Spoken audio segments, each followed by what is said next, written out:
Dans une petite entreprise, quand tout repose sur un duo, une blessure ou une incapacité peut tout compliquer. Chez Artisan Créateur, Jean et Véronique travaillent ensemble depuis 15 ans, mais quand l'un ne peut plus travailler, comment assurer la continuité? Ils vont nous expliquer ce qu'ils ont prévu et nous les accompagnerons chez leur notaire. C'est un meuble qui est composé d'une partie verrerie, une partie télé et une partie bar. Donc ici, on a ce qu'on appelle du bois brûlé. C'est une méthode japonaise, c'est un panneau qui vient d'Autriche. Chez eux, tout est fait sur mesure. Chaque pièce est imaginée et dessinée avec le client. Chaque meuble que l'on fait est un meuble unique avec des matériaux uniques. C'est un meuble qu'on a réalisé et dessiné nous-mêmes. Et ici, en termes de travail, je pense qu'il y a globalement un petit mois de travail, quoi. On est des passionnés, moi en décoration, mon mari en menuiserie. Après le premier rendez-vous, mon mari fait un projet, je fais le deuxième. Et quand les clients viennent, c'est notre challenge. Et on regarde les clients vers quel modèle ils se dirigent. Et c'est souvent moi qui gagne. Mais cela fait plusieurs mois maintenant que leur équilibre professionnel est bousculé. Véronique s'est blessée sur un chantier. Elle ne peut plus travailler comme avant.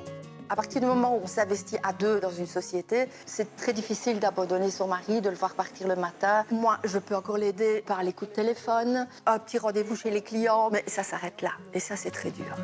Comment éviter qu'une entreprise se retrouve bloquée si l'un des gérants rencontre une difficulté, qu'il s'agisse comme ici de membres d'une même famille ou d'associés sans liens familiaux?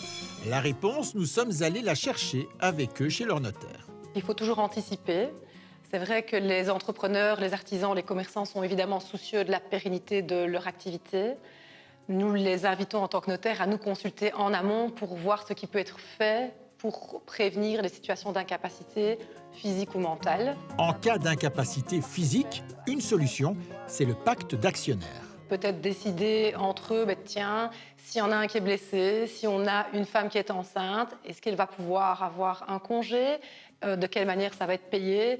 Donc ça va être très, très, très concret. Par contre, en cas d'incapacité mentale, et c'est de plus en plus fréquent, c'est une autre solution qui sera plus efficace, le mandat de protection extrajudiciaire. C'est une procuration que vous allez donner à une personne que vous désignez et qui va pouvoir agir à votre place si par malheur un jour vous êtes vous-même dans l'incapacité d'agir en raison de votre état de santé mentale. Un outil qui peut même permettre aux mandataires de participer à des décisions essentielles. Pour donner un exemple lié aux sociétés, ça va permettre aux mandataires de participer à l'Assemblée générale et donc de prendre part au vote pour des décisions qui sont parfois très importantes, notamment si on voulait vendre un bien immobilier. Cette précaution permettra donc de faciliter la poursuite de l'activité.